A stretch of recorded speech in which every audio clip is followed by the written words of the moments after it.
అబ్బ జీవితం ఇది రంగు రంగుల భాగోతం, ఉన్నట్టుండి అమాంతం ఉల్టా పల్టా అవుతోంది. అమ్మ జీవితం ఇది డే అండ్ నైట్ నాటకం, ఏది కాదు నీ సొంతం, లెఫ్ట్ రైట్ నీ కదే.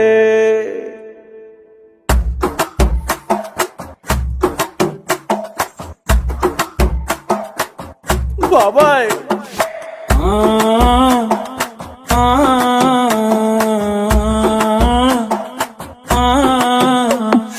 కోరేకో గోవిందా నా ఎక్సెఫై అయ్యిందా, కోరేకో గోవిందా మళ్ళీ దిల్లుకి పొక్కెట్టిందా. అయ్యయ్యో కృష్ణ రాధా ఇది అర్థం లేని బాధ, ఎందుకు నాకు నిందా.